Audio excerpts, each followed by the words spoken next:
You are listening to The Diary of a Wannabe Writer, presented by Richard A. Boxshall, in which I chronicle my life and attempts to become a professional writer by, doing some writing, daily, hopefully.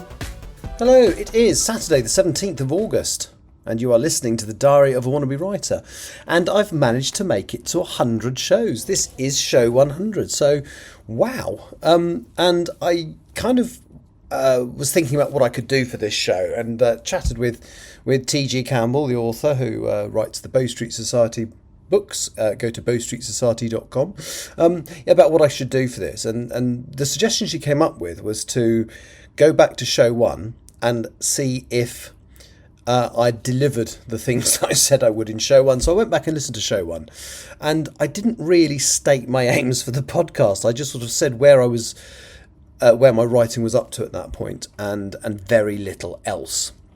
So I can't really do that, but it was a good idea. But I am going to talk about what I've achieved since I've been doing the podcast.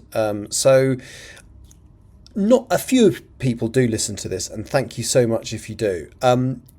But not that many people do. And the main reason I started doing this was to hold myself accountable. So I'm a terrible procrastinator. I don't do stuff when sometimes I want to, I just don't get round to it.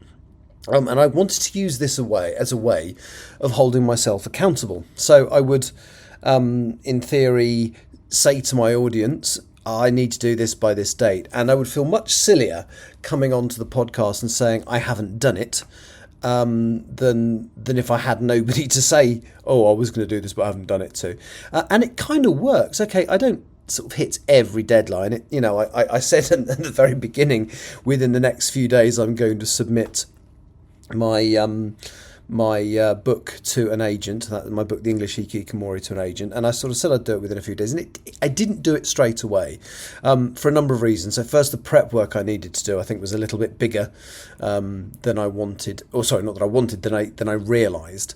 So at that point, I think I just broke it down into, right, well, I need to do this, so I need to write the synopsis, and I just said, well, this is what I'll do, and I did eventually get it done. So after 2 years of thinking about sending The English Hikikomori off to agents, I finally did it. I can't remember the exact date, but it was during the run of this podcast, within the last 100 episodes. Now, yes, it's been rejected on 5 occasions, but I'm going to keep sending it. I will keep sending it until I have basically exhausted every single agent in the Writers and Artists Yearbook where it's a kind of genre that is appropriate to what they're looking for, to what they represent, and why not? So to give you an idea, though, just to look at my pace of work, I started this on I think it was the 22nd, I'm just looking at my notes here, 22nd of April this year. So slightly more than 100 days ago, because I haven't done one every day, but probably about 120-ish, something like that.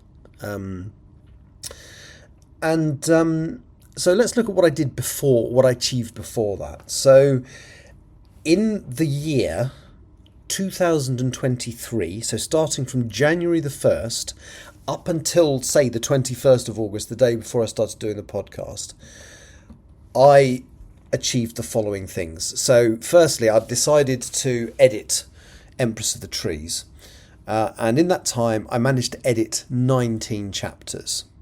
So that's nearly one chapter a month. Bearing in mind, I can edit a chapter in 2 or 3 days, even a long one in 2 or 3 days.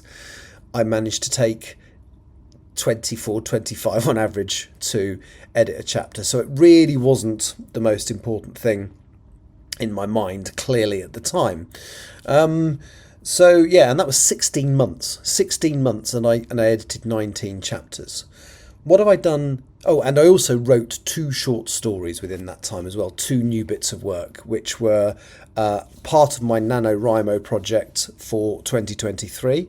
That, for those of you who don't know, is National Novel Writing Month. It's a tournament where they encourage you to write 50,000 words of a new project in November. So, yes, in 16 months, I wrote 2 short stories, about 10,000, 11,000 words in total, and edited 19 chapters. And then in the 4 months since I've doing the podcast, I've edited 13 chapters So I basically started at 20 and got to 32. So I edited 13 chapters. And I've also written 2 more short stories, which have been, all of them have been published on my website. So when I wrote them before I didn't put them on my website. And I've also, having finished editing Empress of the Trees, I've written and edited the next 2 chapters. So let's look back. 16 months, edited 19 chapters, and wrote 2 short stories. 4 months, edited 13 chapters, wrote 2 short stories, and wrote and edited 2 more chapters, as well as submitting the English Hikikomori to 6, or is it 5? 5 or 6 agents, having done nothing previously. So I'm pretty pleased with that. I mean, it's clear that just putting it out there as this is what I'm going to do, and kind of holding myself accountable via the medium of podcasting has worked. I've been so much more productive, and I feel like writing is now part of my daily routine. Now, the podcast itself is also part of my daily routine. There have been months where so my original plan was to literally do it every day. And then I lost my friend Penny. She died in, God, how long ago was it? I think it was in April or May. May, I think. Yeah, it was May. And I had to take a day or 2 off after that. And that seemed to open the floodgates of allowing myself to take days off. Now, for that reason, I actually said I'm going to take a couple of days off. I need a little break. But since then, there have been some days where I haven't done a podcast. What I initially did was record some emergency podcasts. So for the days where I didn't feel I was going to be able to record, I would have one pre-recorded just to stick out, and then I got out of the habit of doing that. So yeah, I mean, it was never terrible. I mean, in July, in last month, I did 20 podcasts out of, I think there's 31 days in the month, out of a possible 31, and it was all right. You know, I still achieved a lot of things I wanted to achieve, but I did think that there's a bit of a kind of not being bothered here going on, and I don't want to lose the momentum, because, you know, had it been 20 last month, maybe it would have been 15 this month, and it might have tailed off. So I kind of made a resolution that I wanted to do a podcast every single day in August. Now, okay, today is the 17th of August. There has been a podcast every day so far this month. I've still got another, 13, 14 days to do. So it's by no means in the bag or anything like that. But things are looking up. I've already done 3 emergency podcasts this month. So days where I've been too tired, or in the case of yesterday, I said in advance it will be an emergency podcast tomorrow, because basically I get up and go to work at 8 o'clock, and I get to my hotel probably just after midnight. So there was no way reasonably I was going to do a podcast. One of the others was a day where I was just busy doing things all day that I needed to do. I wasn't at the house most of the day, and so on. So yeah, I feel I'm comfortable using the emergency podcasts now a bit more. I haven't got one in the bag at the moment, actually, so I might record another one once I finish recording to this, to hold back for whenever. But yeah, so I just feel like I've achieved so much more since I've been doing this, and long may it continue. So I also gave myself in my head dispensation to go on for more than 6 minutes on this one, because it's show 100, and I'm quite pleased about it. So yes, it may be one of the longer ones. I mean, it won't be 2 hours or anything like that, but I have got another 73 topics I need to quickly discuss, so I need to work through the list. Sip. Excuse me there, right? No, obviously that's a lie. So I kind of want to look at what I want to achieve in the next 100 days. So set myself a bit of a target for what I want to do before show 200, which should be this year. So I want to finish the first draft of Empress of the Trees in this time. And that's not too tall an order. When I work, I can write them quite quickly. So I'm at the point where I know I've been planning, obviously, for this part of the story in my head at the end for a long time. So I know what I need to do. I managed to write and edit a 6,000 word chapter in 5 days a few days ago. I think it's the most productive I've been, certainly on here. And I really like the chapter. It does what it needs to do. So that was chapter 34. Chapter 35 I'm going to start today, or later today or tomorrow. I don't think I'll turn it over quite so quickly. But if I'm giving myself 100 podcasts to write the rest of the book, I've worked out that is, where am I? 35, 36, 39. So I've got 6 chapters left to write, basically 5 chapters and the epilogue.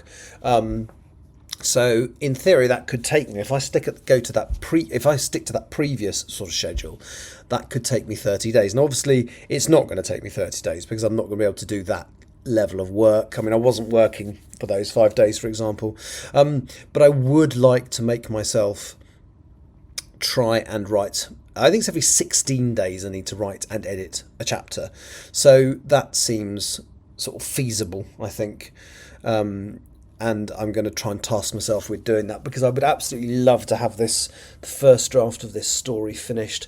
What am I going to do then? I've got several options. I really need to finish or do the last draft of Still Life. It's not a big job, but I've been putting it off for a very long time. I haven't really touched that project for 18 months or so, and that's another one that I strongly feel is almost ready to be sent to agents. And looking at the rejections I've had from the English Hikikomori, I'm kind of wondering, because basically for the submissions you have to send a cover letter, a detailed synopsis, so like a 2-page summary of the story, so you tell them all the surprises. It's not about it's not the blurb from the back of the book where you don't want to give away what happens at the end. In this you tell them exactly the whole story so they get what it's about, and you send them usually 2 or 3 sample chapters. And I'm wondering if that may be what's letting down the English Hikikomori, because the first chapters are quite bleak. It's generally quite a bleak story, to be honest. And I'm wondering if that might be what's letting it down. But whereas I think Still Life has a much better opening chapter, couple of opening chapters, so that might actually intrigue people more. It's got the disappearance of Molly Clark in chapter 1, which is good fun. So there's loads of possibilities of stuff I can do after I've finished the first draft of Empress of the Trees, but I think finishing Still Life would be a really good idea, because I do feel I ought to start sending that off. And what's beautiful about English Hikikomori is I can't send that to more than 3 people at a time, but I can send a different work to different people. So I could have the 2 submissions effectively going on simultaneously once the book is in the position where I feel I can, send it. So, yeah, that's one of the things I'm going to do, I think. Oh, nearly there. I'm not going to waffle on for much longer. The final thing I'm going to quickly talk about is this podcast. So it does feel like it's largely part of my daily routine now. And I'm going to keep doing it. I think what I'm going to do also is I've kind of decided I'm giving myself a couple of weeks off over Christmas, which I think is fair. I will put something out in that time, but it'll be something bigger, like one podcast that lasts a bit longer to cover a week or 2. It might be reading a short story. It might be a chapter of one of my books as an audiobook. I don't know. I'll kind of mull that over closer to the time. And then that will be the end of season 1, because I've decided to call what I do in 2025 season 2. And the numbering will start back from the beginning again, which will keep it nice and fresh. Because I think if I keep going, within a couple of years, I could be hitting show 500 or whatever, and I don't think that'll have quite the impact as where I go, unless I go. I don't think that'll have the same impact as if I basically start on the 1st of January 2025 with season 2, episode 1, and start the numbering over again. So yeah, that's what I've decided to do as well. I'll probably keep in my head a running tally of everything, of the total number I've done. But another thing I want to very quickly talk about, I've talked about it on here before, one of my passions is music, and the fact there's not an awful lot of British music in the UK top 40. Well, actually this week was quite an interesting week, because we had another new entry at number 1 of the regular UK chart, the official chart, by a UK artist. It's by Stormzy, and I can't remember what it's called off the top of my head. I think it's a collaboration with Stormzy and somebody else, but it went straight in number 1. which is what happened last week. So from having had no British artists at the top of the UK Top 40, for the last 2 weeks we've had 2 new ones. So we had Charlie XCX last week with Guess, and then this week, I'm going to have to look up what the track's called, but I can't remember, but Stormzy and somebody else went straight in at number 1. So that's 2 weeks so far this year where a British artist has been at number 1. And obviously, because I've been compiling a British artist sales chart, the British artist is at number 1 this week. It has to be, because he's number 1 on the regular chart. So what I do for the British music chart is I literally edit, or I get the top 100, and I only list in my chart any of the tracks that have got a British artist in it. Now, British is a fairly loose definition, so it's anybody who's born in the British Isles, not Great Britain. So it could be England, Ireland, Scotland. England, Ireland, Wales, Republic of Ireland, Northern Ireland. So those 5 countries. And it counts...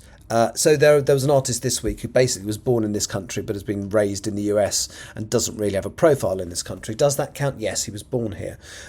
He's a British artist. And then secondly, I also will allow people who have taken on British nationality. So, for example, Kylie Minogue, I believe, is now a dual nationality act. She has a British and Australian passport. So again, she is legally British, so she will count. I also count anybody who so if there's lots of collaborations in the charts at the moment, so I include anybody who is in a collaboration as long as one of those acts is British.